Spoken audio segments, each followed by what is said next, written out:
News 24 తెలుగుకు స్వాగతం. నా పేరు శ్రీలత. వార్తలోని ముఖ్యాంశాలు ఇప్పుడు చూద్దాం. సికింద్రాబాద్ పీజీ కళాశాలలో ఉపకార వేతనాల రూపంలో పెండింగ్లో ఉన్న 9 కోట్ల రూపాయలను వెంటనే విడుదల చేయాలని ఏబీవీపీ విద్యార్థి సంఘం నాయకులు డిమాండ్ చేశారు. ప్రభుత్వ వైఖరికి నిరసనగా పీజీ కళాశాల వద్ద పెద్ద ఎత్తున నిరసనకు దిగారు. తెలంగాణలోని పేద బడుగు బలహీన వర్గాలకు చెందిన విద్యార్థులకు స్కాలర్షిప్ ఫీజు రియంబర్స్మెంట్ మంజూరు చేయకుండా ప్రభుత్వం తాత్సారం చేయడం పట్ల విద్యార్థి సంఘం నాయకులు ఆగ్రహం వ్యక్తం చేశారు. కాంగ్రెస్ పార్టీకి చిత్తశుద్ధి ఉంటే వెంటనే ఉపకార వేతనాలు ఫీజు రియంబర్స్మెంట్ విడుదల చేయాలని డిమాండ్ చేశారు. కాంగ్రెస్ ప్రభుత్వం విద్యార్థుల జీవితాలతో చెలగాటమాడుతూ ఇబ్బందులకు గురి చేస్తుండడం దారుణమని అన్నారు. అత్యంత ముఖ్య సమావేశం ఏర్పాటు చేయడానికి కారణం తెలంగాణ రాష్ట్ర వ్యాప్తంగా దాదాపు 8,300 కోట్ల స్కాలర్షిప్ కావచ్చు, ఫీజు రియంబర్స్మెంట్ కావచ్చు పెండింగ్ లో ఉంది. అదే తరహాలో సికింద్రాబాద్ పీజీ కళాశాలలో దాదాపు 9 కోట్ల రూపాయలు నిస్బకాయలు ఫీజు రియంబర్స్మెంట్ పెండింగ్ ఉంది. సికింద్రాబాద్ పీజీ కాలేజ్ అంటేనే ఒక ఉద్యమాల గడ్డ, ఒక స్ఫూర్తికి అడ్డ. పేద బడుగు బలహీన వర్గాల విద్యార్థులు ఒక మెరిట్ ఆధారంగా గ్రామీణ నేపథ్యం నుండి రెక్కాడితే గాని డొక్కాలని పరిస్థితిలో ఉండి ఒక పేద విద్యార్థి ఇక్కడ చదువుకోవడానికి వస్తే ఒక ప్రభుత్వ కాలేజీలో కూడా ఒక ఫీజు రియంబర్స్మెంట్ రాక, స్కాలర్షిప్ లేక, మెస్ బకాయిలు ప్రభుత్వం నుండి విడుదల చేయక ఒక విద్యార్థులు తన యొక్క చదువు అయిపోయిన తర్వాత వాళ్ళ సర్టిఫికెట్ల కోసం వాళ్ళ డబ్బులు వాళ్ళే కట్టుకోవాల్సిన పరిస్థితి ఈ యొక్క ప్రభుత్వ కళాశాల అయిన సికింద్రాబాద్ పీజీ కళాశాలలో నెలకొంది. మనందరూ తెలుసు, రాష్ట్ర ప్రభుత్వంలోని రాష్ట్ర ముఖ్యమంత్రి చెప్తారు తెలంగాణ రాష్ట్రం అన్ని విధాలుగా అభివృద్ధి చెందుతుంది, విద్యారంగం అభివృద్ధి చెందుతుంది. ఈరోజు పేద విద్యార్థులు మంచిగా చదువుకుంటూ అంటారు కదా.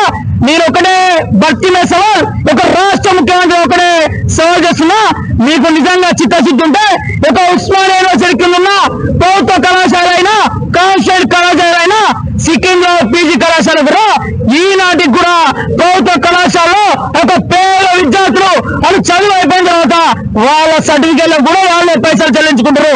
దాదాపు 4 సంవత్సరాలుగా ఒక సికింద్రాబాద్ పీజీ కళాశాలలో 9 కోట్ల రూపాయలు ఈరోజు పెండింగ్ లో ఉంది.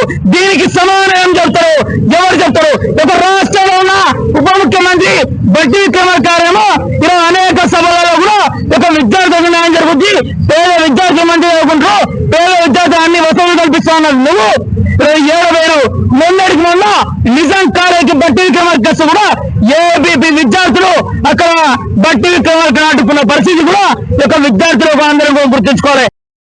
పేద బడుగు బలైన వర్గాలు చదివే విద్యార్థులు ఎవరైతే మెరిట్ ఆధారంగా ప్రభుత్వ కళాశాలలో చదివే విద్యార్థులకు ఈనాటికి కూడా స్కాలర్షిప్ రాలే, మెస్మికాయకులు ఆ విధంగానే ఉంది. కాబట్టి ఇప్పటికైనా మీకు చిత్తశుద్ధి ఉంటే, ఇప్పటికైనా ఒక రాష్ట్రంలో కాంగ్రెస్ ప్రభుత్వం అధికారంలో ఉంటే ఇప్పటికైనా పేదలకు ఈ యొక్క పేద విద్యార్థులకు వెంటనే స్కాలర్షిప్ కావచ్చు, మెస్మకాయలు విడుదల చేయాలి. ఎక్కడే కోరుతున్నాం.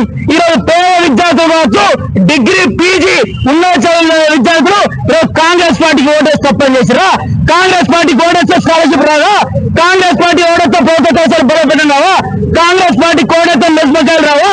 కాంగ్రెస్ పార్టీకి ఓడేస్తే విద్యార్థుల యొక్క కేసులు పెట్టాను. కాంగ్రెస్ పార్టీకి ఓడేస్తే ప్రశ్నించే కొంచెల్ని మొత్తం కూడా నిర్బంధానికి గురేస్తారా?